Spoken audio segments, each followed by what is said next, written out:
On September 4th, 2020, I started a Minecraft single-player survival world. Over 5 real-life years later, I'm still playing in the same world. This video is a tour of the adventure we've been on over the past 6,000 in-game days. Hello everyone, Flapjack Pants here. Welcome back to another world tour. Now, with how long these have historically been, we should get started right away. Right now, we are standing in the new city, which is my mega base project I started about 2 years ago. While we're only barely about a quarter complete with the project, this is the city where we spend most of our time building. This building right here is our castle. It serves not only as our main storage, but also as probably where we spend the most time out of any building in the city. It's very heavy on the windows. In particular, it's actually the first time I experimented with building rose windows here. This building was pretty much one of the first mega projects that we started in this world, and I still really love it to this day. This right here is the main entrance with our trusty horse, and yeah, as you can see on the inside, I tried to use up as much of the space as I could. Of course, with all the windows and the little buildings jutting out, there's a lot of space that is unused. This right here is also our main connection to the Nether, but we'll talk about that later when we get to the Nether hub. In this little intermediary room right here, this is where we actually are able to drop off loose items and shulker boxes right here. If I just demonstrate real quick with some birch planks, we have an array of hoppers and droppers here that are all being simultaneously powered, so the items will gradually make their way through every single hopper, and at the soonest opportunity they'll try to enter one of the chests. Now, each chest that we have here, we make sure to occupy every single space here, whether with the actual blocks that we're sorting for or with iron nuggets, which is kind of like our junk filter item. So basically, this is a very cheap and easy way to have a multi-item storage system. It's not the fastest in the world. As you can hear, it's rather loud as well, but I think it works pretty well for the simplicity that it has. Now, as you can see right here in the storage room, we have some bulk storage as well that allow us to store a shulker box in every item in these chests. On this other side, we also have some more available. As a whole, we've occupied a very small chunk of the storage room overall. There's still this other half here that's completely unused. Right here in the middle of the floor, this is like a pretty good map of the new city and the surrounding terrain. Both the map itself and the surrounding carpets here actually have soul sand underneath them, so we're able to more quickly get to our items that we need. Now, when the items make their way through all of the chests and they have nowhere to go, they end up in our overflow right here, and we also have some extra storage here for rockets and ender pearls and some food, and also shulker boxes as well. So that's the castle project as of now. Let's move on to this central square of buildings, starting with this one right here. In the interior, there's kind of two rooms here. This right here is a storage system for a blast chamber, which, as you can see, is right above us here. This entire system is actually linked up to a concrete converter, so whenever we want to turn our powdered concrete into full concrete blocks, we actually just drop it in a machine upstairs, and then eventually it gets fed through the blast chamber, blown up, and it ends up here. Now, in order to demonstrate this, I'm gonna have to head upstairs, where, as you can see, everything is slabbed off. This is because there's actually a creaking farm nearby, and so if we have any empty spaces, then creakings have a chance of spawning. But if we head all the way up here, you can see we have this little nook where we are able to input items. For example, right now I have some spruce logs which we can just enter into the system, as you can see. Now, a lot of the time there's actually a problem with this system. Items will actually get backed up without being blown up because our blast chamber is relatively efficient. For every 2.5 stacks of items we input, we'll only use one piece of TNT. So if we have like a stack and a half of items, for example, it'll actually get stuck in the blast chamber, which is where this part of the machine comes in. This is actually a clay dripper right here. We just take some dirt and feed it into the system. As you can see, we automatically use a dispenser to turn it into mud, and then we gradually feed it through a series of platforms with dripstone that gradually turn the mud into clay. This clay is then fed into the blast chamber, and it'll help push out any more items that we have. And it's also a great way to get clay and then subsequently terracotta as well. We actually have an auto crafting system that will automatically craft up clay balls here into full clay, and it also filters out mud blocks here. This is one of the newest buildings in the city. We built this 2 episodes ago, and honestly, I really love it. From the way that we did the little detailing with the buttons to the vines. Now, moving just over here to the left, As you can see, we have two buildings here that actually don't really have much of an interior. Basically, all these are doing is actually covering up the clay dripper that we just talked about in the other building. So a lot of these windows here, if I just pop up here with an ender pearl, you can see are actually right on the redstone, and I had to do some improvising here in order to get the clay converter to still work. So I think these buildings work pretty well, but as you can see, the door here leads down into a basement. So instead of using the upstairs here for an interior, which we really can't because we do not have the room at all, the clay dripper is right there, I just decided to turn this bottom area into a little bar. It just looks like a very cozy place to have a drink, to chill with friends. And as you can see, there's another door here that leads to this entrance right here. That brings us nicely to this building right here. If we have a look inside, you can see that this is also very multi-purposed.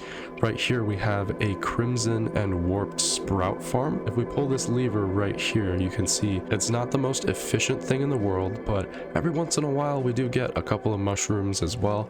And so the drops all end up getting funneled into this chest. Because of the way we've laid it out, basically allows it to auto sort the items, and we have a little bit of extra storage here as well for the different sprouts that we get. But guys, the main reason that this building exists is because it houses our tree farm. So if we actually climb up this warped route right here, you could see this right here is our mango tree farm. If we open up this chest, we can pull out the sapling that we want, and then as you can see right here, the dispenser goes into overdrive here, and then we can place down the saplings here which get bone mealed, and then these tree crushers come in here to destroy the leaves and give us saplings, and then eventually all the logs will end up in our blast chamber. We're using TNT, they are turned into item form. Overall, it's a pretty standard little setup. Any extra saplings that we have, we can turn into bone meal right here. The storage room is actually in this building here, where once again we're compacting down all of the drops into shulker boxes of items here. Through this secret little door here, as you can see, I've never used this yet, but this is actually our lava farm. If I could remember how to use this correctly, I think we have some buckets here. Yeah, we have a note block right here that allows us to, I think, trigger a piston feed tape of some kind. It is currently not working by the looks of things. I've never had to use this yet in our world, so we're probably not going to fix it, but if we ever need to, then we'll be back here. But yeah, if we exit through this door, you'll find that we actually exit out of this building right here. So we entered through that building and then exited through this one. Building these two buildings was kind of like my first video to get above 30 views, so I still hold these two buildings in very high regard, and they still look pretty nice to this day. But that brings us to this building here in the middle, and that's because this is actually our honey wax farm. So as you can see here in the collection system, we have a ton of honey wax, more than we could probably use. Essentially what we have is an entire line of bees in bee nests, and basically every single day, and shears are automatically crafted using iron at the very top of the entire system. So this should be able to last us a long time. It's a fine system overall, but I actually find myself coming here more often to use the little lichen farm that we have here. Now if we just head upstairs here through this doorway, you can see that this brings us to the actual top of the farm. You can see right here we have a little window to see the bees coming out of the nests, and this is just like a nice little chill area. This is just a nice view of the city down below. Overall, the exterior is not at all the style I would do nowadays, but especially the way I use the little soulfire torches, I think it does have kind of a charm to it. Now, coming full circle this way, before we talk about these three buildings here, I actually want to talk about our bell tower. As you may have heard throughout this entire episode so far, we actually have a system of bells in there where roughly about 8 times a day, a daylight detector will detect a change in redstone signal, and it actually triggers about 25 bells to ring. Although it's kind of annoying, it is a good way to let us know that it's time to sleep. But all right guys, let's actually head into the last interior that we have to talk about, and that is this building right here. So it's a very tight space, but there's actually a lot to talk about here. First and foremost, we actually have a gold farm right here. Beneath our very feet right now, we actually have a complex of 48 portals or so that are spawning tons of zombie pigmen. We actually use a snow golem hitting zombie pigmen to anger all of them and draw them all to their deaths, and then we take the resulting gold nuggets and craft them up into gold blocks, which we send to the surface here, as you can see. The entire rest of this area is dedicated to the aforementioned creaking farm that I was talking about earlier.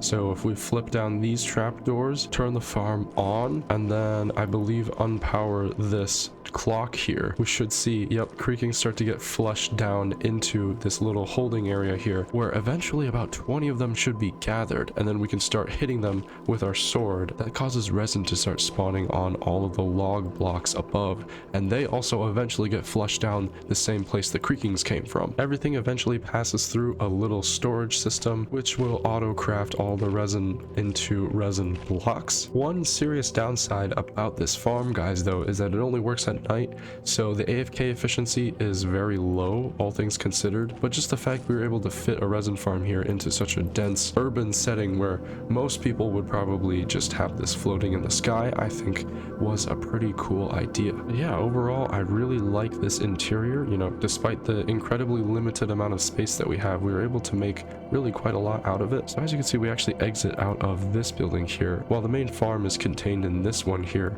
And actually this one held the lava farm from earlier. Overall, a trend that we do a lot in the new city is to have all of our interiors be connected. So that's this first block of buildings done. Let's go through all of the buildings here across this street, starting with this one right here. This is actually where we get all of the redstone and red mushrooms in this world. As you can see here, we have 24 cleric villagers all set up here, and basically what I'll do is I'll run through and trade with all of them, and then at the end I'll have a stack of redstone blocks. There's not much to be said about it technically speaking, but upstairs here, as you can see, we have a very simplistic interior. 2 bedrooms here, not much to be said about any of them. There's a table with cake and a primitive little kitchen here. Despite its simplicity, this is one of the buildings I visit the most in the city, and I also like the vibe that it has. Now next door here, this building, as you can see, is actually much smaller than it appears on the outside, because this contains half of the cocoa farm next door as well. This is kind of like a tiny restaurant here. As you can see, there's like a little primitive kitchen, but this is also a mud converter right here. So basically, if we take the shovel that's here and put some dirt in our offhand, we're able to collect mud in a very efficient way, actually faster than the clay dripper that we have over there. Now moving next door here to this green building, this is our cocoa farm. So as you can see, this is kind of like a little restaurant. It says, please wait to be seated. And then once you get up here, there's like a little high-end cocoa restaurant here with desserts. And then at the very top here, this is actually the office for the owner. And then this is also where they live. It's a very simple interior. Overall, I didn't use many crazy tricks for any of the furniture or anything, but it's a very homely place. Heading back downstairs though, as you can see, we have these 2 fishermen here who are selling us cake and cookies, even though, well, they're selling us fish. And then if we head this way into the kitchen, this is actually employees only. Basically, the way that this works here, there's a sequence of sticky pistons attached to slime blocks and honey blocks, and when we press this button, as you can see, it pops out all of the cocoa beans in this entire setup here. We just go through, this is a manual farm, and we replant all of the cocoa. Overall, in this interior section here, I tried to hide the lighting here to the best of my ability, so I put it above the leaves here in this little tree area. The rates aren't crazy overall, but we do get a couple of beans every cycle, and this has been running our brown dye production for the world. Now in the very back here, I've actually replaced the existing cocoa beans here with some vines, so actually we can come here with shears and use this as like a vine farm. I actually created this system while building the castle because I ran out of vines for mossy stone bricks. Now in terms of the exterior of this building, this actually went through a major remodeling. At one point it looked dramatically different. The old design really didn't fit the style of the new city at all, so I think the remodeling change that we made was definitely for the better. All right, and that brings us to this building right here. You might have noticed though that there's kind of a pretty stark difference between these 3 buildings and then this one. It's like the style just completely changed, and that's because after remodeling the cocoa farm here, I actually used a newer building style that I developed, as you can see over here, rather than kind of the original style of the new city. My building style changed pretty drastically in the process of building building the new city because I learned many new things about building. Like before, I never really used gradients. I never really thought about what different colors I could include. Basically, I was just going purely off of memory from very, very old Minecraft building techniques. But gradually, as I built more of the city, I slowly started picking up more and more of these different methods, and I decided to totally change my style. The original goal of the new city was actually to kind of emulate 2016, 2017 style Minecraft builds.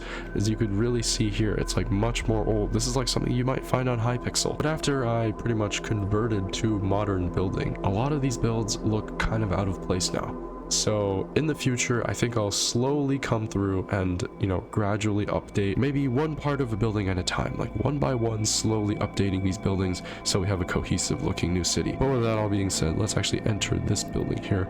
This is our library. We have a bunch of librarians here to sell us every single type of enchanted book. And there's also a good amount of space here where we put comment of the day. So this is one from last episode, and at the end of today's episode, we'll add another one. Now, if we head up the spiral staircase, you can see we have a second floor. If we head up the staircase again, we have a third floor, and finally on the fourth floor we have where all of the villagers are. I've also left some blank, so if they add any new enchants that I really want, like I think the new spear weapon has a lunge enchant. If I ever really wanted to get that, I'd have to get it from one of these guys here. But yeah, overall I think this building has more than enough shelf space to last us decades of this Let's Play series if we make one comment of the day every single episode. With that all being said, that is the library building. Now this next building over here is actually our villager breeder. We have a number of villagers queued up, and then as soon as we press a button here, a minecart pops through, collects one of these guys, and then they end up here. And then we can transport them into a boat, or we can just have them, you know what, be free, dude. He wants to stay here. Oh, no, he's leaving. Basically, all the villagers here are stepping on a heavy weighted pressure plate, and once they hit 20 villagers, it'll turn the breeder off, and then no more will get produced from the breeder here itself. So we'll never actually have like villager cramming issues. And then as you can see, if we head all the way up here, everything kind of past this point was meant to be old school Minecraft inspired. So there's a very nostalgic floor style that people used to make. This is kind of just like a storage room, mainly for getting snow items. So as you can see, we can go up to the snowman here and then get tons and tons of snowballs. Now I actually really quite like the exterior of this building. It really embodies that kind of 2015 style of building. Moving on to this building here, this is another little bar. Unlike the bar that we have close to the castle, this actually has a purpose. If we open up this door, as you can see, it leads us to the Combruter. Basically, this is just a fancy brewing stand. So as you can see, we have some awkward potions here. Let's say I want to make some slow falling. So then I'll take phantom membrane. I'll probably want to extend it as well, so I'll take some redstone, and then why not make it a splash potion too. And then as you can see, I have a hopper here, queues up all the ingredients, and then it's gradually brewing everything. And then while that's happening, it says brew here on the screen. The actual redstone for this is very simple. It's just literally a comparator reading this hopper, and then it produces that on the screen here. This is like a pretty quirky way of getting potions, and it also refills our water bottles. I really quite like the system, even though it's far from the best way to craft potions automatically. Certainly this is very poor when you're trying to make in bulk. Also, being right below the bar, this is also kind of a storage place for all the different drinks. So as you can see, we have a ton of barrels here. This building next door right here is actually very special to the new city, because this was the very first building ever built here. Before there was the church, before there were blimps, before there were even streets or walls, this building was here. And reflecting that fact, the interior is very cramped, and as you can see, we have a second floor here that even contains a bed, furnace, crafting table. When you have these three right next to each other, you have home. This building actually now serves as our bamboo block farm. Now, early on in the new city, I actually thought that an important source of emeralds would actually come from Fletchers and sticks. So I have a ton of Fletchers here where I would use the bamboo to craft sticks and then trade with these guys. But as you can see, I never really got quite far because the stick trade actually kind of sucks overall for emeralds. It's not nearly as good as farmers. If we head in this direction though, first on the right here, we have another wart farm, but if we continue this way, we'll actually head down another flight of spiral stairs, and we'll actually end up in the Combruter, as you can see right here. So when I say that we really like to link together the interiors of these buildings, this is kind of what I mean. We even have redstone access back here. But yeah, regarding the nether wart farm, this is probably one of the largest farms in our world that we almost never use. I think the last time I seriously used this farm was the last world tour. Basically, if we pull this lever, as you can see, it washes down all of the nether warts here. All that we have to do is stand here and then fill up the shulker, and then the shulker even automatically breaks when we fill it up. Now, unfortunately, because of the way nether wart works in this world, it is manually replanting, but you know, I have an auto clicker, so I'm able to just place these pretty quickly, and this is a pretty satisfying thing to do. This farm is also very tightly packed together with the city itself. So as you can see, actually this is the outer wall of the new city. But yeah, I quite like the interior overall, and it's kind of wacky like most of these older buildings are. Now if we head over here, that's where we came from. If we climb up these ladders here, you'll actually find this honey farm, and if we pop down here and out this door, this is actually this building right here. So we started here, wound all the way through the nether wart farm, and then we ended up here. This is our honey farm. It doesn't really work anymore, but we input bottles here. We'll get honey bottles throughout these chests here, and then I've just crafted up a bunch of them into honey blocks. As you can see through the access right here, this is an ENX04 design. I haven't really used enough honey to ever justify needing to fix it. The interior here I think is pretty interesting. I like the colors that I used for the ceiling and the plants here, but the exterior as well hasn't aged as well as some of these other buildings. I think the way I did the wood trimmings is rather awkward, and also this entire side of the building just is kind of strange, the way that it goes straight to the white. Overall, this building is a major target for some big remodeling in the future. But that brings us over to this building, once again inspired by Hermitcraft Season 7. In particular, this is inspired by Grian's Barge, and this is our cactus farm. As you can see, there's just a couple of cacti above us. This is a very small farm actually. It's just because it's been running so long that we have a ton of cactus. More cactus than I think we'll ever know what to do with. Another thing I'd like to note with the exterior here is how much more interesting this shape is from pretty much every single other exterior we've done. This here leaves us a bunch of space that I've used to plant flowers. Moving on to this building though, this was actually the second place that we called home after this building. I figured I need a more permanent storage room past the bamboo farm, so that's when I built this building. This is inspired by the Mojang official building guide. I used to own all of those books. Yeah, the exterior is just so nostalgic. Now the interior I've actually remodeled very recently. This used to be much more open concept. Chests used to line up all the way from wall to wall here, but obviously ever since moving into the castle, I've gotten rid of the chests here. I have a book for planning projects here. I haven't updated this in a while, so a lot of this I think I've actually already done. But yeah, anyways, so I tried to do the interior in a very 2013 2014 style here.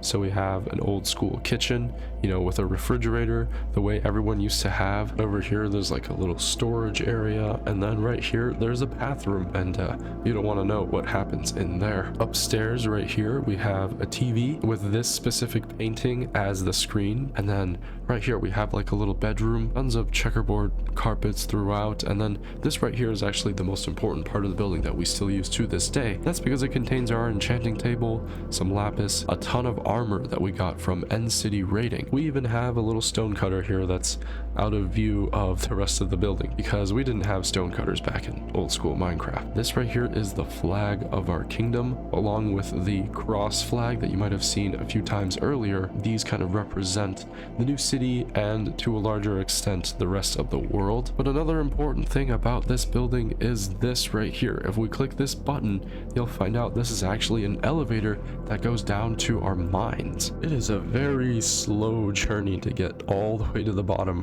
overall, I actually don't go mining very often at all in this world because I actually mostly farm what I need. The only times I go mining are for deep slate, for tough, for diamonds. Let's head back up, shall we? Moving on over, this building right here is our stone, cobblestone, and basalt farm. So basically, by default, it will produce cobblestone, but there's two levers here that we can flick for basalt or alternatively for stone, and then once we've made our selection, we just click this button. Basically now I can just stand here and mine all of the stone that I could ever want, and then there's a bunch of minecart hoppers under the soul soil that are collecting all of the resources. There's also another option to input extra pickaxes and food in case I want to AFK here for a long time, but I don't really use enough basalt for that to ever have happened. But this building still has a use, and that is for our stonemasons here. This is our main source of bricks in the world. You may notice looking around that everything is made out of tuff. Actually, originally this entire building, this entire interior was made out of wood. And as you might imagine, you know, a farm that uses a ton of lava and wood would not mix, and you'd think I'd realize that, but no. This entire interior burned down, started spreading to the outside of the building, and it was seriously at risk of burning down the entire new city. I managed to put out all of the fire, but never again are we going to wood inside of this interior. Now over here, moving on to this yellow building. This actually used to be the main source of emeralds in our world. As you can see, we still have a ton of villagers here.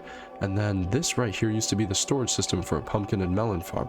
But recently we've converted it over to a sniffer farm. But basically in the past, these would all fill up with pumpkins and melons, and I'd craft them up and then sell them over to the villagers. But now that doesn't really happen anymore. We still have this pumpkin pusher though. If we put a stack of pumpkins in our offhand, take some shears in our main hand, turn on the auto clicker, we can get carved pumpkins really quickly. Now overall, the layout of this building is very weird, but I think this building kind of has charm, and its unique history makes it an important part of the new city. Now moving on to this massive building right here, you can see these chimneys are all part of the same structure. This actually is our industrial super smelter, or maybe I should say was our industrial super smelter, because it no longer works. Now we still have the Ilmango furnace array right here, but for whatever reason, I think maybe because of chunk borders and lazy chunks and unloading chunks in weird ways, it no longer works. It is unable to distribute items evenly across the furnaces.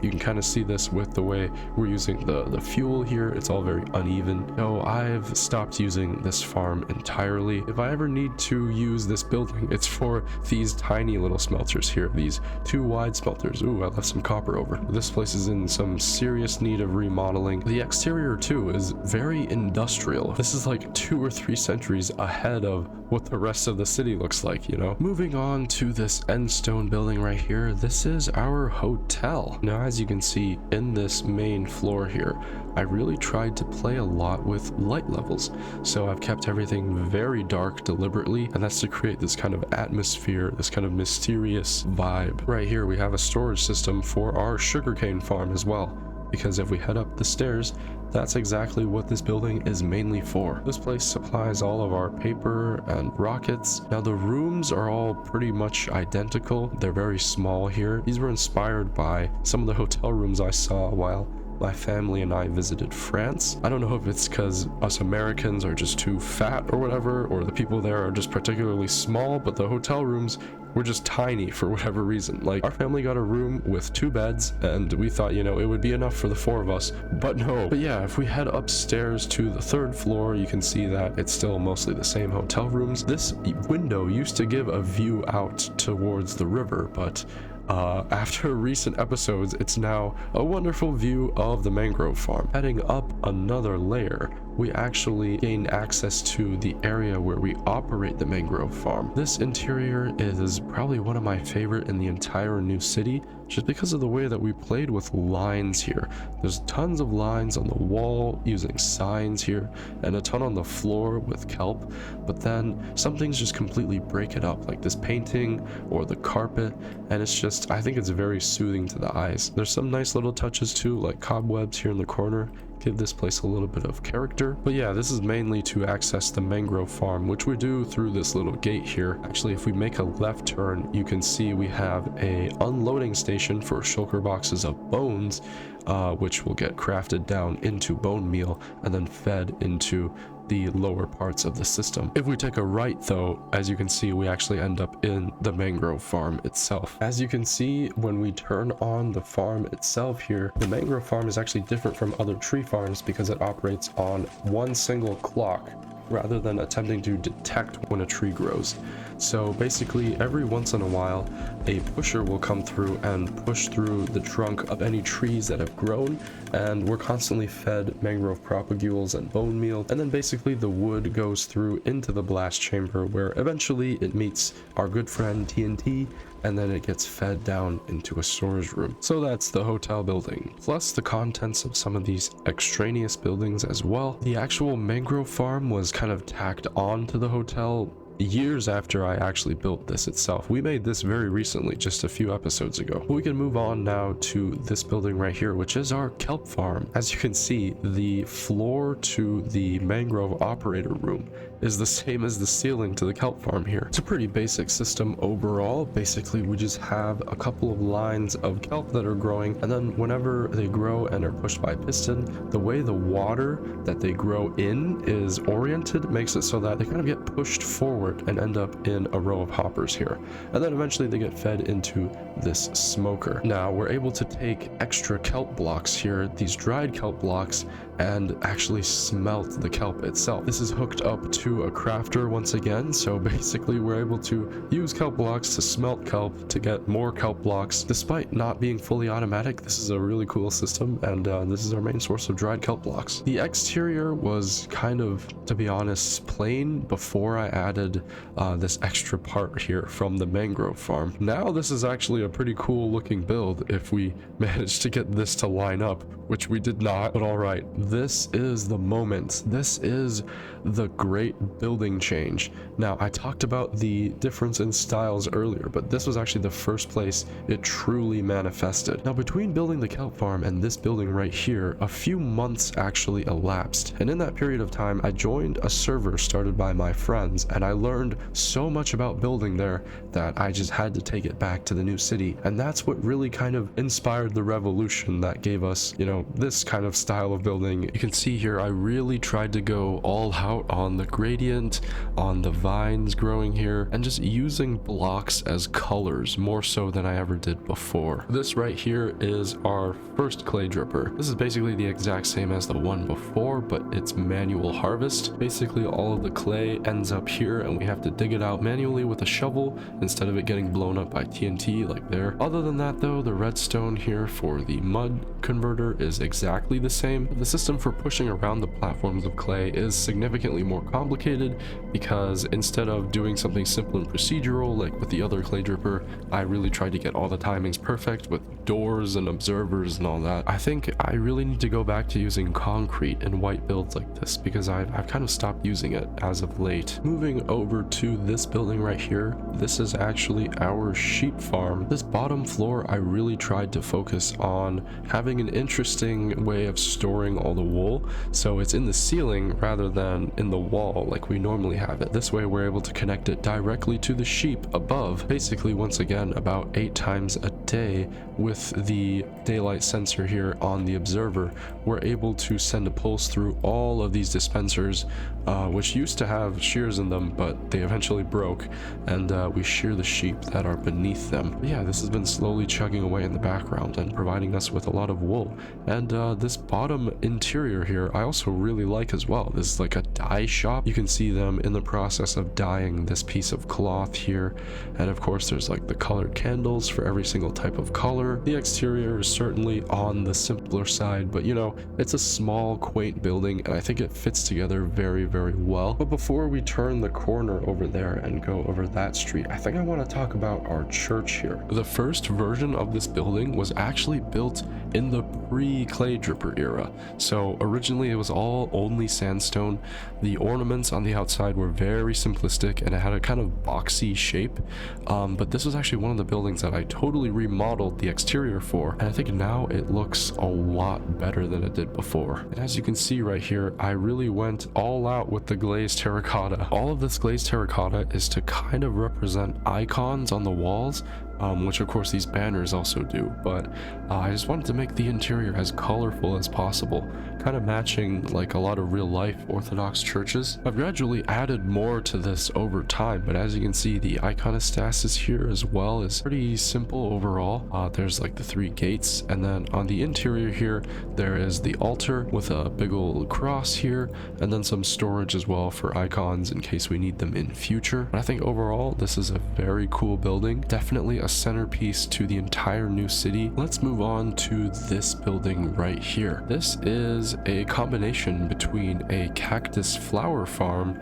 and a Skullk farm. Basically, the way that the cactus flower farm works is we have a sequence of double piston extenders attached to cacti, and then whenever a cactus flower grows, it'll activate the extender, and then hopefully most of the cacti get funneled into this single barrel right here. Now the way the Skullk farm works is, first of all, we get a bunch of potions of infestation, which we load into these barrels, and then you can see we actually have a little nook here where we have an extra chamber where we drop down into our Skullk farming area. Now this unfortunately no longer works because all of the allays actually disappeared. I have a theory for why this happened, something to do with them getting loaded in lazy chunks and then dying because they can't regenerate themselves. But the way that this used to work, we would just pull this lever here, click that button, which dispenses a bunch of infestation potions on the allays constantly taking damage, and then tons of silverfish would drop down these chutes here,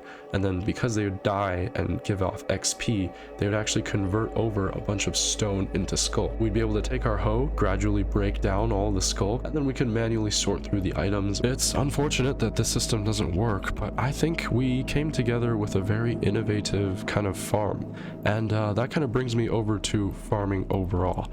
You might have seen in a lot of the older parts of the city that we used a lot of designs made by other people, from Ilmango to Logical Geek Boy to whomever else designed all the farms. But kind of starting at, once again, the clay dripper, I really started going into designing my own farms. I really want to make sure that any future farms that we make are as much as possible original. I just think it's fun to make our own stuff. This interior too is on the simpler side, but you can see it links back into the wool farm, and it actually connects to this next building here, which is yet another tree farm, this time for acacia and cherry trees. If we just head up this little scaffolding here, you can see we end up in not only the farm but also a creative little interior. I guess I should talk about the farm first. Basically, this is a very overkill sequence of double piston extenders that allow us to crush all of the leaves possible in an acacia and cherry tree. And the reason we need this many is because the way the trees generate is very strange, and they're very irregular compared to the classic oak, birch, spruce jungle.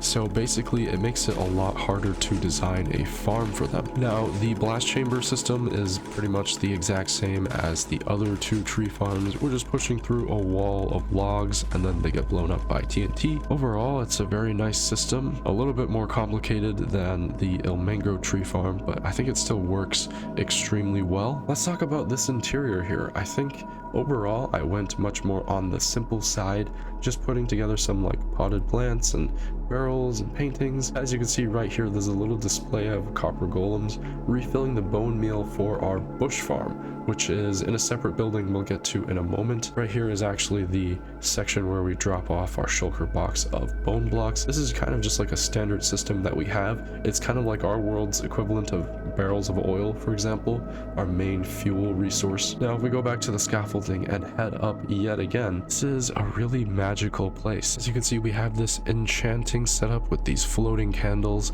and this is actually where the TNT is dropped for the acacia farm. But yeah, other than that, there's like a little bedroom area here, a little fireplace, and if we, whoa, it looks like the TNT actually blew up part of the room here. There's supposed to be glass covering this area. I was gonna say this is probably like my second favorite interior in the entire city, but we're gonna need to fix that up at some point. Moving swiftly on though, as you can see, the actual Acacia farm building we access through this blue building right here. This is when I really started to experiment with colors. So using blue like this was kind of really out there for me. Now moving onwards to this bamboo building here, this actually mainly houses the Acacia farm once again.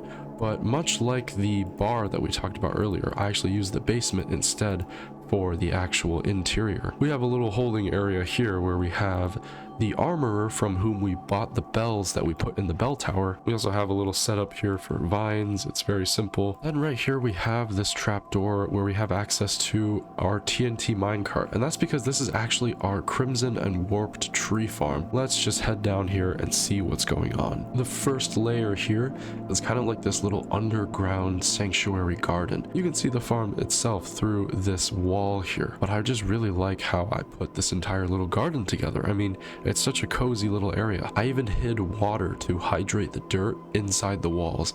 I don't remember which one exactly, but one of these is a stair block with water in it. Let's just head down here and turn on the farm though. We need to pull all of these levers here. So basically the farm is split into a whole bunch of different cycles. We actually have a whole bunch of nilium that's being bone mealed, and then whenever one of these blocks turns into a mushroom, it's capable of growing into a tree. When that eventually happens, the tree will poke through the ground here and then end up in the blast chamber area, where the TNT goes through in 2 cycles.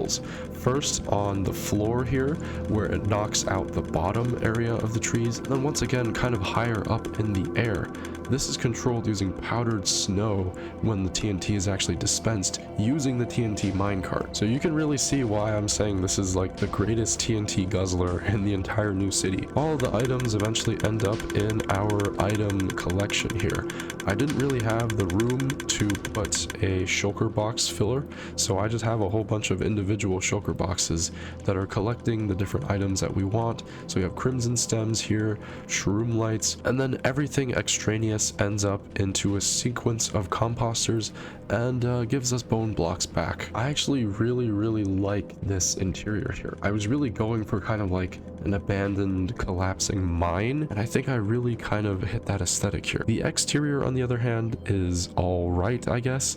I think the rounded edge here mixed with the very angular roof is kind of like an odd choice. From using cactus flowers here in this building to using nether sprouts here, subtly hinting at what the purpose of a building is through the way that it's put together. It's kind of an interesting thing that I have been trying to incorporate into some of my builds as of late. But we finally made it here, the canal of the new city. Originally, this entire area was a spruce forest. There was a small stream that ran through kind of where the road is now, but eventually I decided I wanted a much larger canal through the city. So what I did at the time was I used a ton of TNT and I literally blew up this massive trench through the earth here. You can kind of see through the terrain that it still looks like it was mostly blown up. And if we row our boat this way, you can see that it'll eventually lead us into the open ocean and towards the Guardian farm over there. The new city canal, with all of the blocks removed by explosion, all of the sand that I had to place here, this was all manually placed, it still might be one of, if not the largest project I've ever done in this world to this day. Now, moving on to this building right here, the main part of this exterior up here is actually still covering up the Acacia farm. So once again, the interior here does not extend all the way up. This is the bush farm that I was talking about earlier. Basically, there's 3 levers that we can flick. So this middle one controls for the firefly bushes and for the short grass here. This right one here controls for bushes, and then this far left one here takes the short grass that's grown by the middle, and then it allows it to grow one step further into tall dried grass. Some of these will require silk touch like the bushes, some of them require shears even like the dry grass, but overall all the items just end up in this barrel. Right here as well we have our torch flower and pitcher pod growing stations. What makes these micro farms interesting is that instead of using a dispenser to help us grow them, we just put the bone meal directly in our offhand, kind of like the mangrove farm. Then using an auto clicker, we basically have the piston ones timed so that they're able to react to the speed at which we plant all of the plants. And the same is true for the pitcher pods, which we can grow like this. Now, if we head through this door here, you will realize that actually this is connected to the scaffolding from the Acacia farm. So once again, an instance of all of the interiors being connected together. This building was built right when shelves were first released, so I really played around a lot with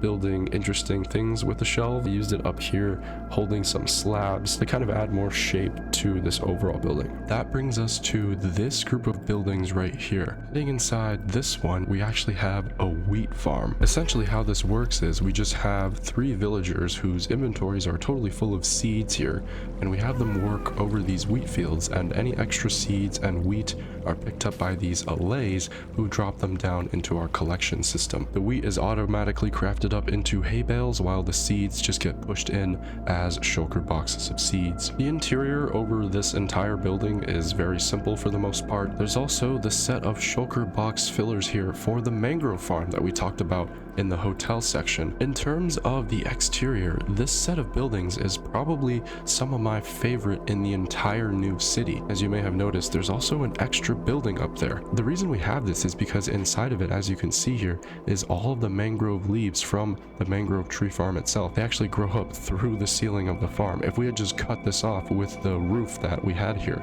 then the mangrove trees would have to be much smaller. And on the wharf here, last but not least, is our brand new villager trading station. Heading inside right here, you can see if we make a right, the reason that we replaced the old pumpkin and melon farm with the Sniffer farm is because we've moved all of our emerald making operations right here. We are actually situated right under a massive pumpkin and melon complex, whose drops are being collected by allays in much the same manner as the wheat farm. Those drops are then automatically compacted into melons and pumpkins in shulker boxes down here, and then we can take them directly to trade with the villagers.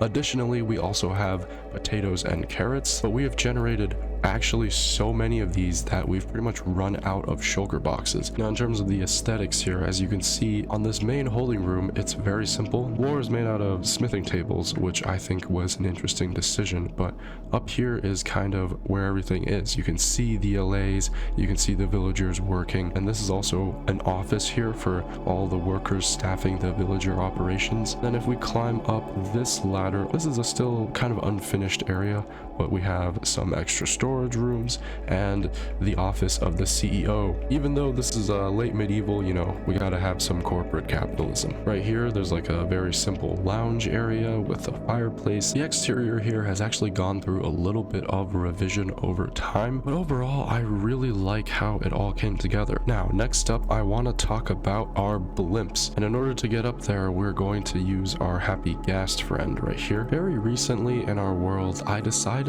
to try to stop using elytra, and originally this was only for the Christmas special, but I kind of fell in love with this old school playstyle, not being able to play the game at a pace that is really kind of unnatural feeling. Now, all 3 of these blimps are basically identical with the exception of the color on the outside, but basically these act as mob farms. So if I flip this switch here, this should turn on the farm here. The way we can tell the farm is turned on is because the fan in the back will start spinning. Fan design is by Mumbo Jumbo. Certainly in my opinion, it's better than having a big ugly mob farm out in the ocean somewhere. Over here we have the captain's cabin, and if we go down on the scaffolding, you can see the storage for the farm itself. We did not have any room for any fancy mob drop shulker box compactors or anything like that. It's just a bunch of chests, and as you can see, there's a decent amount of stuff in here. In terms of aesthetics, I'll be the first to admit the ship design is very robotic. I actually copied this design from a very old multiplayer server that I used to play on,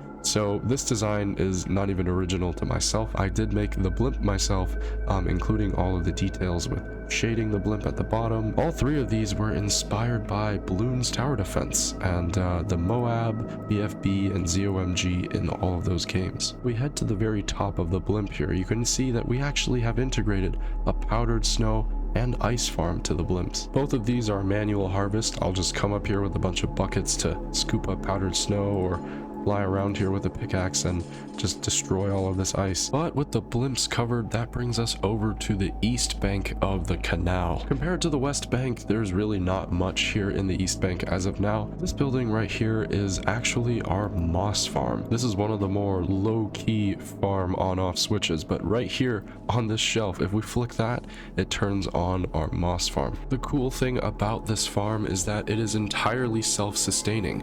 So as long as the dispensers feeding bone meal are not full, it's actually going to redirect all of the moss drops into a composter to create bone meal for the dispensers. The moss farms themselves are a design of my own. We're basically pushing in at all times 24 stone from 3 directions. Now in terms of the building's interior, right here we actually have a mini pale hanging moss farm. In the room where we had our on-off lever, there's really not much going on here.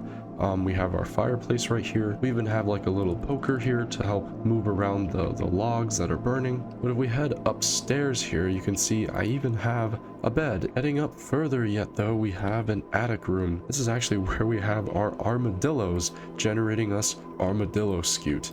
Now, this is a lot more scute than I'll ever need. I actually don't think I've made dog armor yet. Now, all 3 of these buildings were built before the horrendous heightflation of the tree farms. As you saw in the older streets of New City, most buildings were roughly this tall. But ever since we started building tree farms with the massive blast chambers and massive leaf crushers that kind of push the average height of every building to be that tall just to match them in the skyline. This building right here feels kind of like a remastered version of the building I said was the most classic looking. On the interior, there's not a terrible amount going on. This is just our dripstone farm. Heading upstairs through this door though, as you can see, we have another nice cozy little interior. Now, this building right here was actually the first one on the east bank. This is actually one of the most important buildings in the entire new city because it contains the entrance to our bone meal farm. When we flick this lever here, it turns on the moss farm clock for 24 moss farms. All of these compost 100% of their contents into bone meal. All of that bone meal is then fed through water columns up to the surface, where they will eventually all combine into one single stream and get crafted into bone blocks. In terms of the decoration here, I really took another leaf out of Ethos Lab's book here. Kind of focused on having simple, repeatable frames here. Through the scaffolding where we came up from, there's this extra little room right here where we can put an ender pearl to chunk load this entire area. Now let's talk about this happy gas right here. The day that we got happy gas in this world, I actually forgot one by mistake in a pond that's now under our museum building. I don't know how, but as a baby, it kind of floated its way into the moss farm and then got inside of it and then grew up. So now that guy is the official mascot of our moss farm. Now in the interior of the bone meal farm itself, you can see right here we actually have a little mini farm where we can grow wheat, carrots, potatoes, beetroot, pretty much anything. And this was actually our main source of crops before we built the wheat farm, before we built the industrial carrots and potatoes farm. It's not the fastest thing in the world, but we still have shulker box fillers to facilitate everything.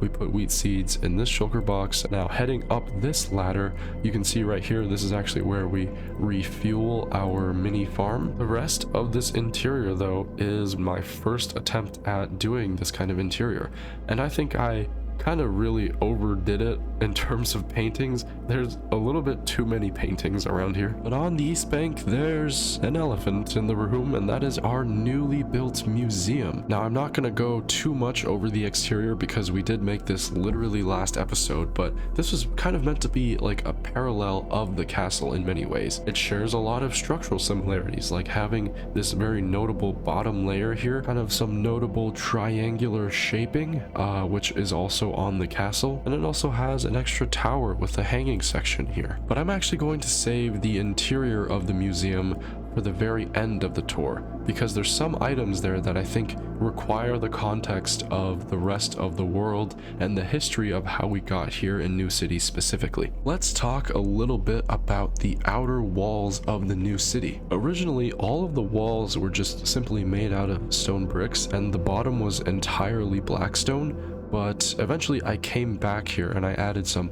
subtle gradienting. Originally, we started out in this world much further east in Old City. After the 1.18 terrain gen changes, I actually trimmed out a massive section of chunks, and so New City is kind of situated right on the border here between the old 1.17 terrain gen and the 1.18 terrain gen. I felt like this really made our city unique because we're able to take advantage of much flatter terrain in the older versions while also having majestic mountains in the distance. Over time, I've come to love our new city base more and more, and so I think we'll definitely still be working on this for years to come. That brings us back to the portal in the castle, because let's talk about the Nether hub. On the other side of the portal, we have kind of a pigmen infestation problem going on. Our Nether hub is kind of organized like a train network, with each portal being a train station with a unique tunnel and unique flag to distinguish it. To move between stations, all we have to do is grab a minecart here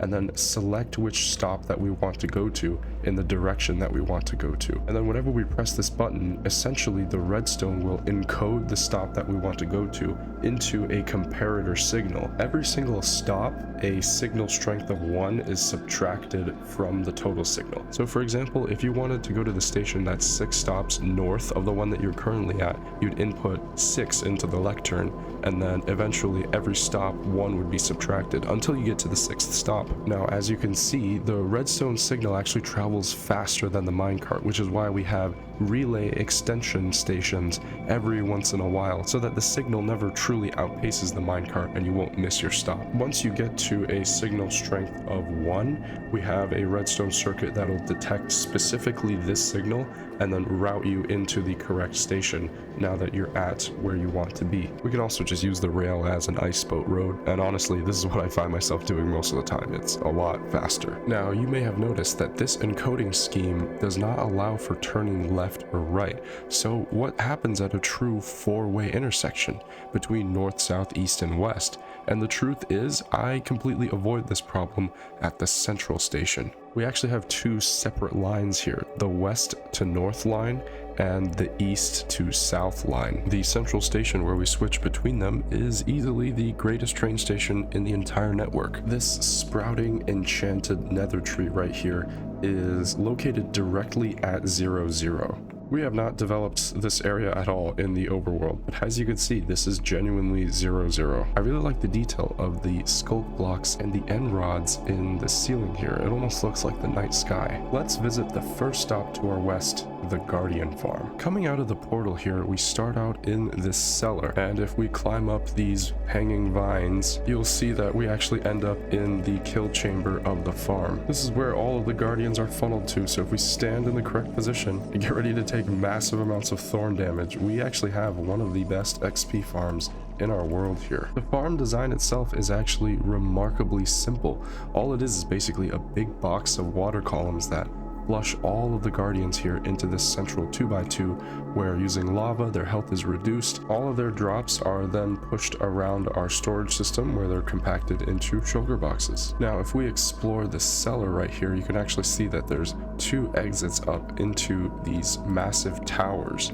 Eventually though, these will lead us to the surface, where we can see that we are actually in the sea fort that we saw earlier. There's really not much to be said about this place at all. It's still very, very bare bones. But as you can see, there are some details like cannons facing out towards the sea. This is really much more of a building that's meant to be seen from far away, particularly the new city. The overall design of the place was inspired by Pfalzgrafstein Castle in Germany, but if nothing else, it is still a really damn cool build. Heading to the next stop along the west line though, we have St. Nicholasburg, formerly known as the Christmas Village. This is our winter getaway in the far west of our world. The first thing I want to talk about right here is our smelter building, where we have jingle bells implemented in the floor. The way that this smelter works works right here. We basically just have to input shulker boxes of items. Here's some raw cod from the Guardian farm that I just got, and then as soon as we press this button, that's when the magic happens. So all of the items get dropped onto a pressure plate where they are continuously picked up by minecart hoppers. These are then distributed over our 320 furnace array. And the reason we picked the number 320 is because that's the maximum number of slots that a minecart hopper can hold. If we just walk into the pantry right here, you can see this is actually where we can access the smelter itself. As you can see, all the minecarts are making their way through our furnace array here.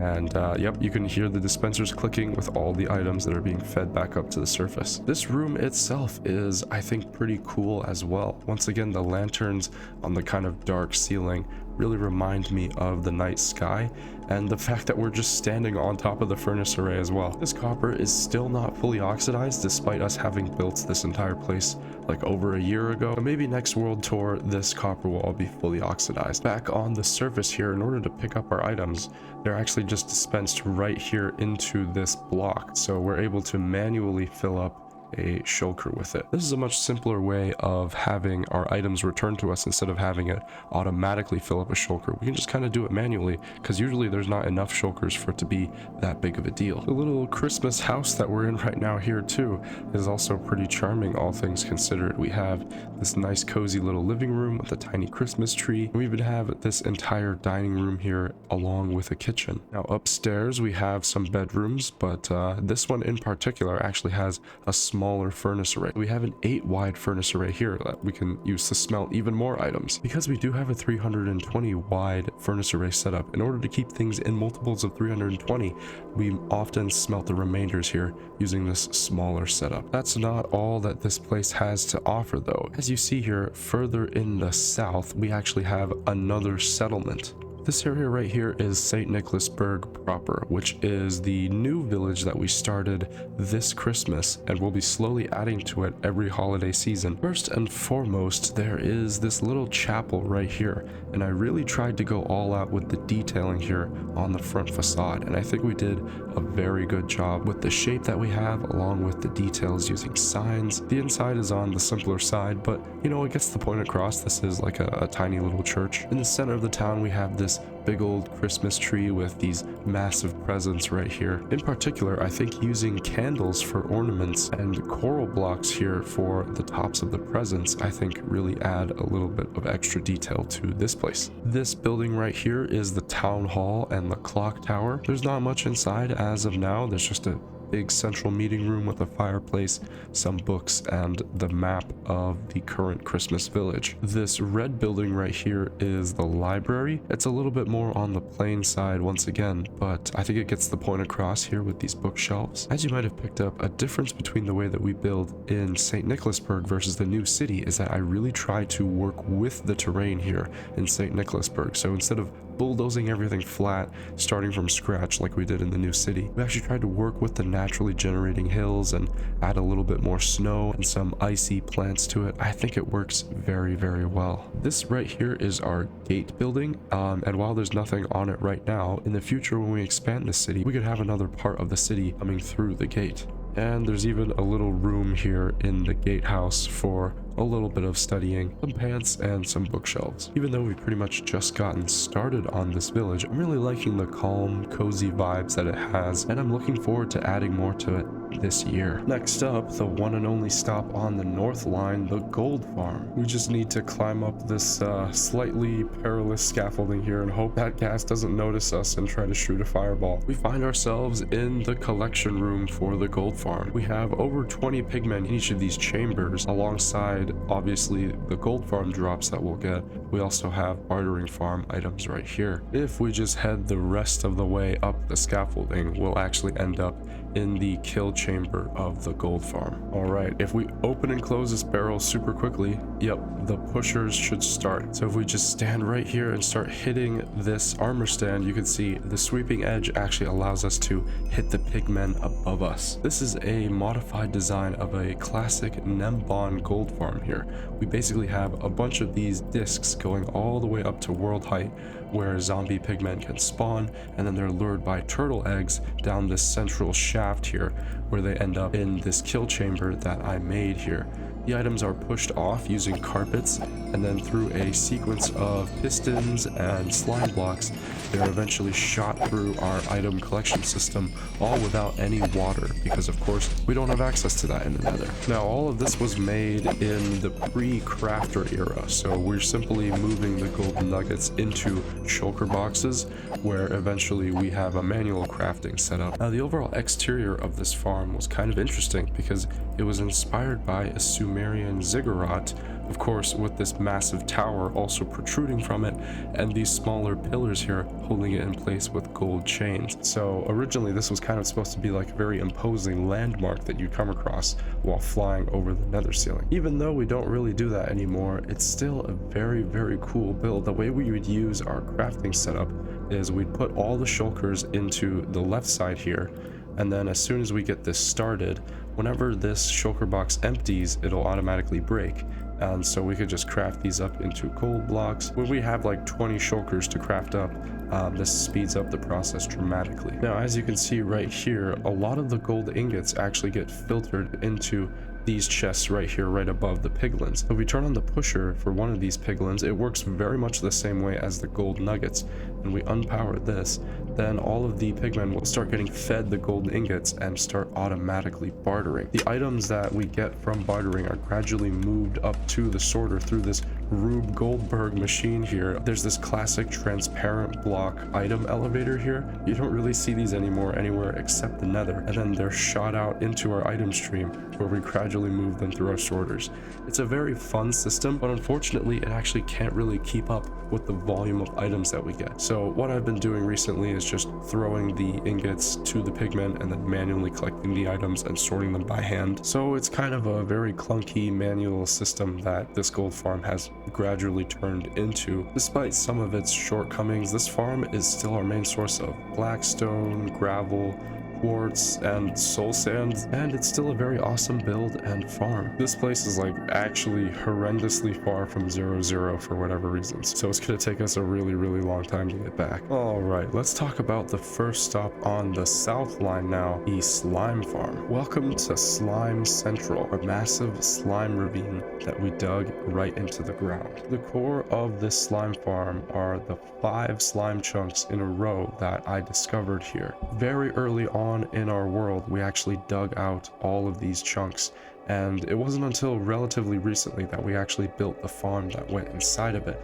because it was such a gargantuan project that I eventually got extremely burnt out. The farm itself is a very simple standard design. It's just a bunch of platforms where the slimes are lured by iron golems to their death on magma blocks, but we operated at such a scale that we had to really consider how we'd use everything from copper mine carts to the crafter tech that we use to process the massive amount of slime. All of the slime blocks end up in our system here, and as you can see, this is probably more slime than we'll ever need. Heading up to the surface, we'll find that the actual ravine dug into the ground has not exactly been properly integrated into the surrounding terrain. Let me tell you, when I finished decorating this entire ravine, I was actually so exhausted with it that I have not been here in months, but I have big plans to eventually turn this place into a proper base. Even though it's not finished right now, Slime Central I think still has big potential. Let's head to the next stop on the south line, and that is the Southern Mansion project. Once again, this has been a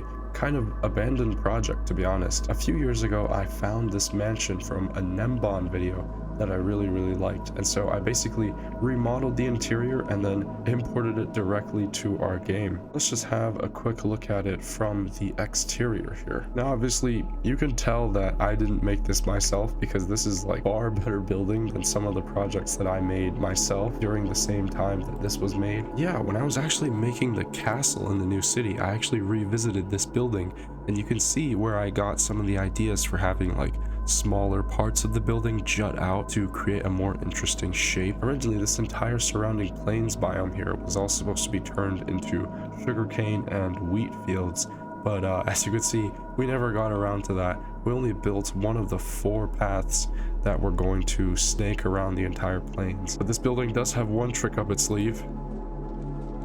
Ah, that's pretty cool, isn't it? So this part of the building right here is the basement. As you can see, we have a computer right here and this big old movie room. Somewhere around here, I think we have, yep, a swimming pool right here, and even a little library. There's even a bathroom here. This is the most detailed toilet in the world. Heading to the ground floor, we have a dining room, kitchen right here, another computer office, and on this side of the building, we also have the living room here. Now, the second floor here is like mostly bathrooms and bedrooms here, I believe, as well. Yep. The third floor is much more blank. It has our nether portal connection and destroyed room over there. The reason that room is destroyed is evident on the fourth floor, where you can see it was actually supposed to be like a little greenhouse. But actually, a creeper spawned in here at one point and just blew everything up, and I never bothered to fix it at all. Now, the building is a little bit outdated looking. This is not something that I would exactly make nowadays, but I think it still has potential. We might still revisit this project in the future, give it the actual farmland that it deserves, and finally call this place complete. Now, instead of taking the Nether hub to our next destination, we're actually going to go by boat. And that's because in the early days of this world, before we got Elytra, before we built the Nether hub, we had something called the Great Southern Canal. Taking advantage of the regular river generation, I dug out a system of canals on shallower ground, eventually to create this network of navigable riverways. This was super helpful to travel from the north all the way to the south, where we have a desert and I needed to get sand for glass or whatever. The mansion actually served as a waypoint stop along this journey. Now, because we have things like the Nether hub nowadays, I don't really use the canal very much anymore. It's still really cool to come by every once in a while and see the sights and the sounds that I saw very early on in this world. As you can see right here, we're reaching one of the areas that I dug out through a mountain valley here. Sometimes though, I just straight up dug a tunnel through the terrain. It's not the prettiest thing in the world, but it certainly works. Here we are at the old city. There's even a little dock right here where we can park our boat. This was one of the first industrial districts that I built long before we started the new city project. This was mainly a villager trading system. So as you can see right here, we have this villager breeder. This is the classic Impulse SV design, where the farmer villager up there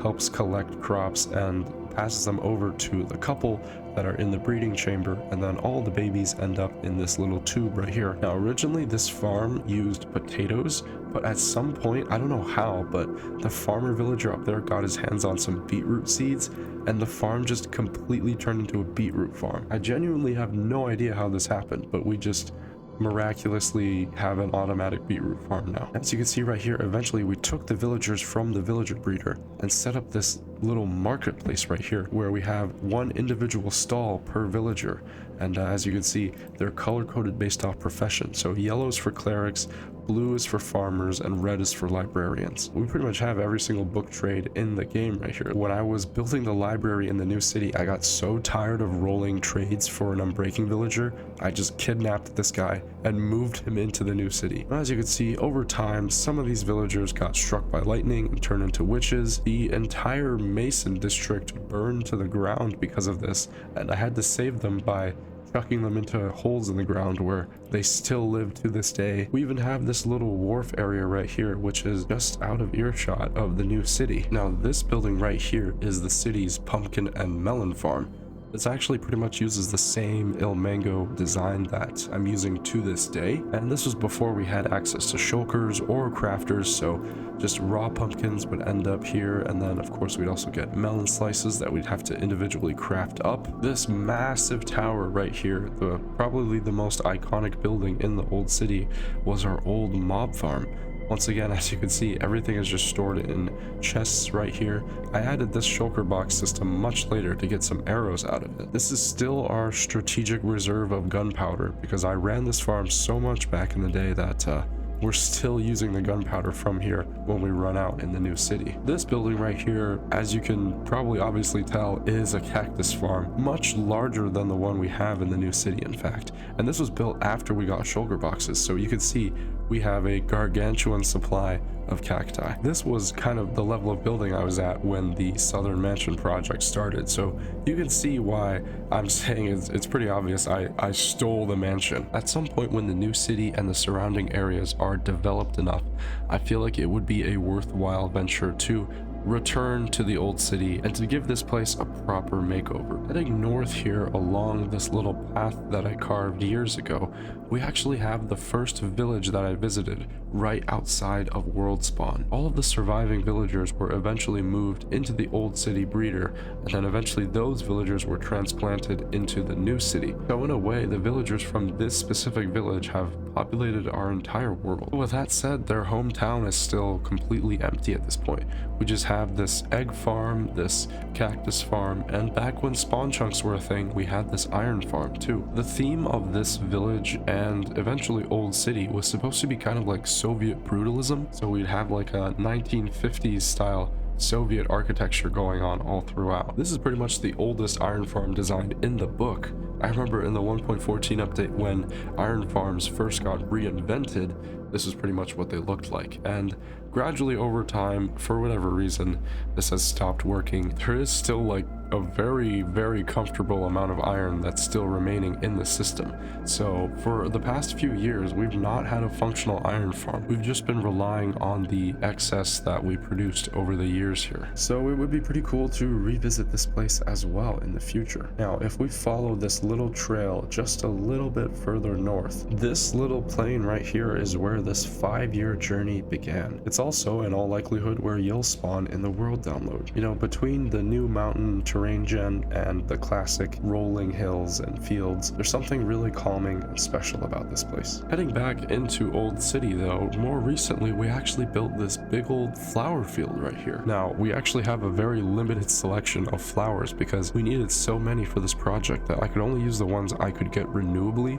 So there's some repeats here in the pattern, but I think this is a really cool place. In our central windmill right here, you can see we're using the wind power here to help grind some grain, and there's some storage all over the place right here. Overall, there's honestly not much to be said about this place. Much like St. Nicholasburg, it is entirely aesthetic. Now, if we head further east, along this path we made around the flower field, we actually end up in kind of a strange little clearing here. And that's because this place right here is actually the very first starter base in our entire world. It pretty much hasn't been touched at all in years. We had chests here originally, we had some sheep, some cows. This is our little furnace system right here with smokers, blast furnaces, regular furnaces. Our mine right here, which as you can see, we eventually decided to close. There's a little access up here through this hatch where we had our little tree farming area here. You can see from the podzol that many a spruce tree was cut down here. I think this is a very beautiful view of the world because you can see the old city,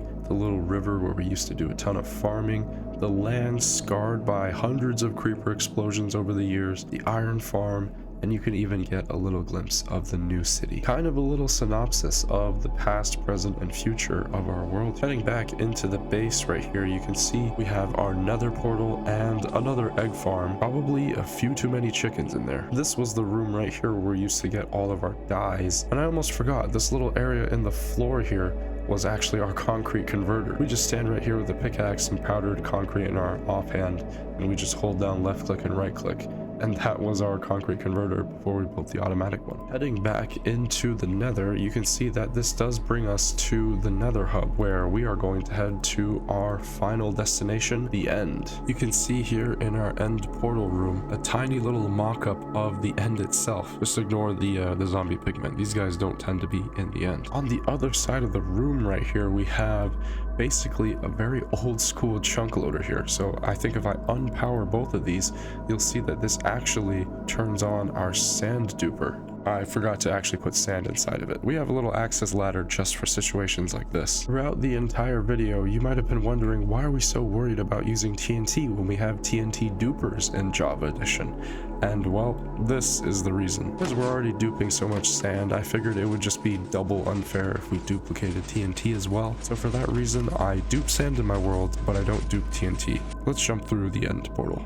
So it appears our chunk loader is no longer working, because normally there would be sand that pulling out from 0, here and enter these chutes where they're fed into a storage system right here. I guess that's not happening. As you can see right here though, the actual decorations for our sand duping system were kind of inspired by Islamic age architecture. For a long time I kind of joked that the end was our space caliphate, but this is the only build in the entire place that is actually of that style. Now the way our infrastructure is set up, we really, oh geez, get me out of here. No way, bruh, that's actually crazy. These Endermen do not mess around, bro. As I was saying before I was so rudely interrupted, our infrastructure in the end really isn't built for not having an elytra, so we're gonna have to put one on for this leg of the journey. So the first thing that we're gonna have to do is head through our end gateway right here, our one and only end gateway, because this leads us to the Enderman farm. If we just pop down here into the Enderman farm, this was also at one point a Nembon design, but eventually one of the updates, the Enderman actually managed to kill the Endermite because I think entity reach distances changed, so this farm pretty much no longer works at all. I have to stand here and manually look at the Enderman, which let's just say I don't really want to do after what just happened. This is actually our source of ender pearls that we use to supply the new city, and we have way too many anvils here. Originally the idea here was to clear out all of the land so that we could have a full perimeter for the Enderman farm, but eventually after getting about 1/10 of the way through, I kind of realized how insane of a project that was, so I just kind of lit the place up with torches, and this is now our endstone quarry. I just pumped up my render distance to do this, but we gotta fly to our next location. Alright guys, this right here is actually our Wither Rose farm. Every single time I visit this place, I'm always terrified that the Wither's gonna break containment and this place is gonna stop working. But it looks like for this world tour, things are still going fine. Basically how this farm works is that there's a bunch of Endermen that spawn on this platform, and they're lured by this Endermite into a kill chamber where they are eventually killed by the Wither. To prevent the Wither from shooting blue skulls here, we have it perpetually aiming at this poor chicken here, and then we're directing the skulls away. The reason I'm on a platform that's so far away is because I'm actually the perfect distance away from the farm, such that if the Endermen decide to teleport outside of the killing chamber, they'll just despawn outright. Despite being the main source of black dye in this world, I don't really like being here, so I'm gonna leave. Last but certainly not least, we have our shulker farm. This is a farm designed by Ray's Works. So essentially the way that this works here, we have a central shulker that is constantly trying to attack a snow golem. In doing so, I think it alerts all of its shulker friends in a nearby radius to also do the same thing. But because of the way that all the shulkers are positioned in these tubes, they'll shoot their shot, but inevitably their shulker bullets will come right back to hit them. With a certain probability, they will duplicate themselves. It's a very cool and interesting system. Eventually though, all of the shulker shells end up in these chests. It's certainly a lot better than constantly raiding end cities. Alright guys, feels good to be back in the new city. Alright, now that we've had a pretty good round trip of our entire world, it's time to see what's inside the museum. So as you can see right now, this is probably the best interior in my entire world. We built this in the last episode, but I still really love how we put this all together. And as you can see right now, I've put together some museum exhibits for us to go through. First of all, this is the current map of the world. I know this is like a few weeks before this video came out, and that's because we actually made this when we built the museum, but in future I think we're going to record this the same week or so that we make the world tour, so it's the most up to date. You can see all of the landmarks that we talked about though. There's New City, there's the Guardian Farm, there's Old City right here, there's even Slime Central, there's the Mansion Project, there's even St. Nicholasburg up there. This is our first ever wooden pickaxe, some of our first stone pickaxes, and our first iron and enchanted gold pickaxe. Way out there in the starter base, when we were digging out a mob spawner, I left some items in a chest, and these are the items right here. This is kind of a glimpse at the material culture in our world a few weeks after world start. Here are some ancient shovels and axes. I think this is the very first axe in our world that we got from the supply chest at spawn. Moving on to some newer things. These were made a few months after the creation of our world. So while we were digging out the Grand Southern Canal, I was teaching my little sister how to play the game, and we did a little bit of fishing, and she fished up a bunch of bowls. So these are sister's bowls, as you can see right here. Some fish from that same period of time. They probably smell really bad, and the exact fishing rod that we used. Here are some trading material. So I had a leftover potion of weakness and 4 golden apples from the old city, and then I also brought along 4 beetroots to symbolize the miraculous conversion of our villager breeder. There's also some extras right here that I didn't have room to put in frames. This right here is your mom. Right here we have the weapons and fighting implements. This is the first shield and sword in our world, along with the first and third maxed out bows that we ever had. So in our world, we call all of our bows bow with an E, and we number them. So right now we're on bow 5, but bow 1 and bow 3 are both here. Right here, this is the first wither skeleton skull that we ever got in the world. I actually left this on the bedside table in our starter base. This is a newer exhibit that I didn't show after finishing up the museum, but this is actually the Enderman farm incident that happened only a few years ago. So basically, if you remember in the Enderman farm, there were those purple shulker boxes.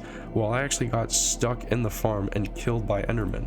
And one of those shulker boxes just so happened to be empty enough to have the items that I had fall into it. So this was actually where our first set of netherite armor went. So this is kind of like a crazy find that I just recently got in this world. Last but certainly not least, if we take this elevator up to the special archway I talked about earlier, you can see this is where we've kept the dragon egg. There's only one of these in our world, and it's right here. And as the sun rises on New City, it's time for the comment of the day. Seeing as it's the world tour, I've decided to pick out 4 comments to respond to this time. The first one is from Hiku2465. Amazing world. Maybe time to upgrade to some netherite tools though, lol. You know, at one point I actually did have netherite tools, but the first time I lost them in the Enderman farm, and then the second time I actually blew up with them while digging out the canal using TNT. So after those 2 experiences, I figured, you know what, netherite armor is basically useless in single player. It provides some like knockback resistance that you're really never going to need, and then netherite tools too, the durability is nice, but it's also not strictly necessary. So I basically chickened out of ever upgrading to netherite ever again, although we might do that in the future. The next comment comes from Spinophenometry, and they say, damn, you really went above and beyond for this interior. I'd love to see you tackle more builds with this level of immersive detail. Thank you so much, Spinophenometry. And they were talking about the museum interior right here. Honestly, I think it's safe to say that this building, exterior and interior, is pretty much the magnum opus of our world. So this build certainly raises the bar for any future projects that we tackle. The next comment comes from Broken Orbit, and they say this was great. Thank you so much, Broken Orbit. I gotta say, I'm such a big fan. I see your stuff on Pinterest, I see your stuff in the Sinnoh server. You are the GOAT, my brother. The last comment comes from Nalodals, and they say this is probably my favorite interior so far that you've made. Thought I'd just started my career as a paleontologist. That was until my team and I discovered the skeleton of the Shendiglodon. It's so fat. Alright guys, but with that all being said, thank you guys once again so much for sticking until the end of today's episode.